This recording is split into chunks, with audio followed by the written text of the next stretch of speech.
Very good morning, it's Penuel the Black Pen. I think I'll start off with some good news before I go to the more somber news.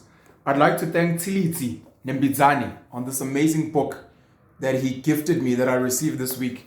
The Collapse of Political Leadership in South Africa, National and Generational Crisis, a Social Nuclear Bomb.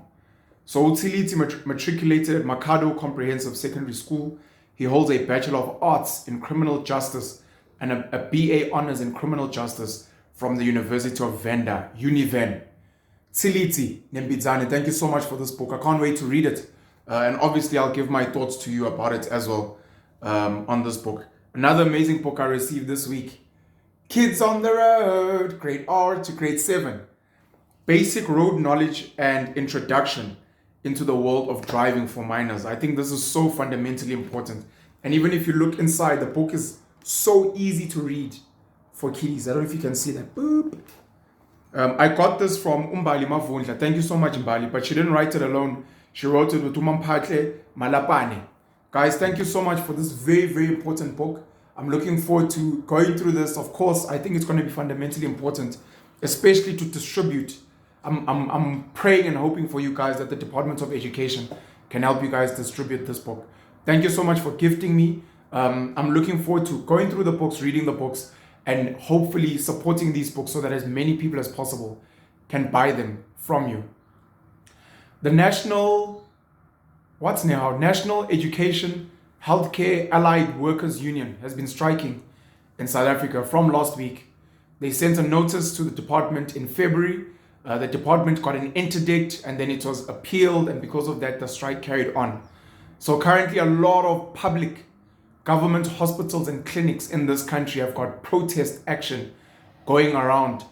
The nurses are striking, the doctors are striking, and other healthcare workers are striking, which is fine, you know. They're demanding a 10% wage increase to fight inflation, and the government has offered them a 3%, which I feel is absolute garbage, and I fully agree. In a country that's sitting on 6 to 8% inflation, that means the price of goods has gone up.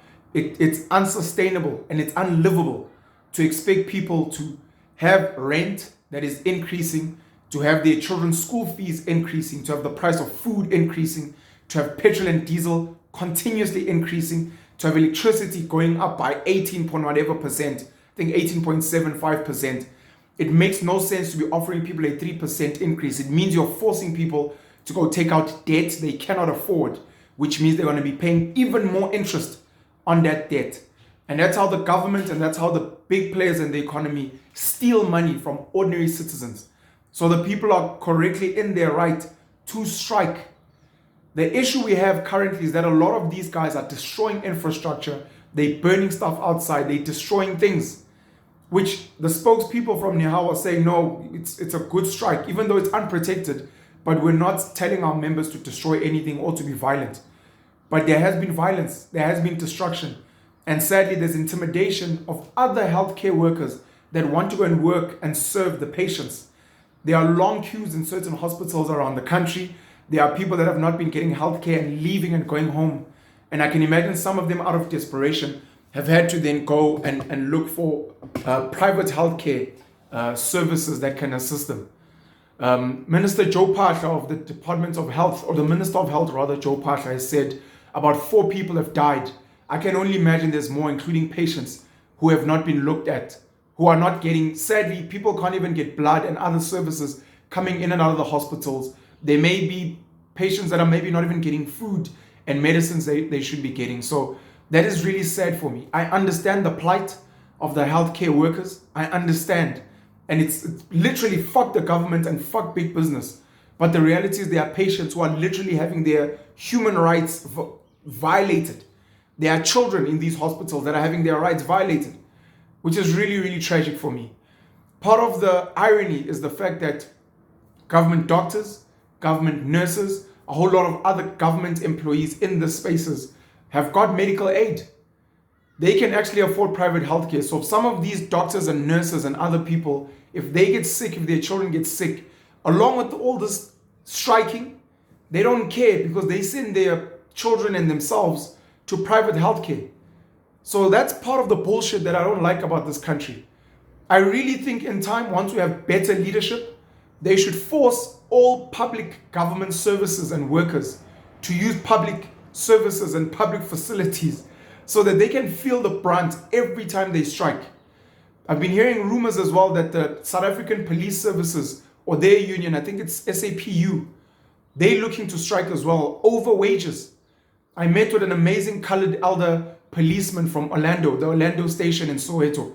I met with him 2 weeks ago, and he was telling me it's unsustainable that, number one, they are understaffed, so they can't get to all the crime that's happening and help out citizens.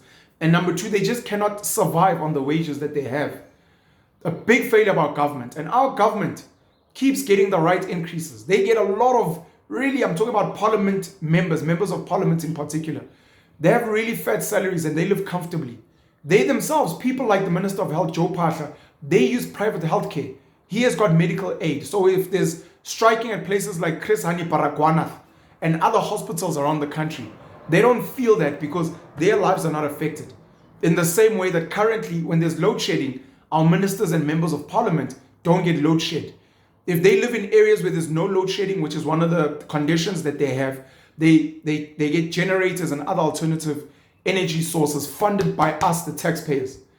You know, it's literally animal farm in action in this country. I think there's other unions that are looking to strike as well over wages. And this is where we are as a country. We know there are strikes currently happening at Wits University where students are fighting against financial exclusion because people in this country are struggling. Cyril Ramaphosa, as president of the country, still having great Ankole cattle dinners, traveling around the country and the world comfortably while his citizens are in pain and are suffering and are struggling. And people that are healthcare workers, essential services, are striking and they are violating the rights of patients. And I can bet my life, there are people that are dying in these hospitals because of a lack of service from the healthcare workers that are suffering and struggling because they cannot live on these wages that are out there. That's the sadness that we have as a country. We have weak, pathetic, disconnected leadership that is running us. And we as the ordinary citizens, especially we as the educated middle class, we are too weak. We are too weak. We have no weapons. We have no teeth. We have no bite. And we're too scared to unplug. Someone once said in the comments before, the reason public schools, the reason at least poor public schools, the reason public healthcare services and other public infrastructure will not work is because we, the middle class, we distance ourselves from those spaces and we get private security, private schooling, private healthcare. And because of that, we don't fight. Similar to what I said, the people that work in these spaces, the police, the teachers in public schools, they send their kids to private schools. Or if not private schools, then really good quality, expensive public schools. Very top tier schools. So they don't feel the brunt of the complaints of the work, the poor work that they're doing. And they don't feel the brunt of government at the highest level being inadequate and forcing us to suffer. Stand in solidarity with the NEHAWU members who are protesting. I'm standing in solidarity with the healthcare workers that are still trying to get to work to serve patients because you guys have taken an oath and you understand the importance of giving people that service. I understand the conflict. It's really sad. I stand in solidarity with the Wits University students. You know, I understand their plight. I heard in the Western Cape, outside of maybe Khayelitsha, there aren't really disruptions to healthcare. So shout outs to the healthcare workers in the Western Cape. I know you guys are part of the strike. I know you guys are standing in solidarity, but you're making sure that people are still getting their service. I stand in solidarity with everyone, man. I don't support the criminal elements in these strikes. I don't support our very weak government, and I don't support the hypocrisy and irony of all of these people striking, but they can use private healthcare services. Pay you all the black pen. We need to fix and fight for this nation of ours in South Africa. Cheers.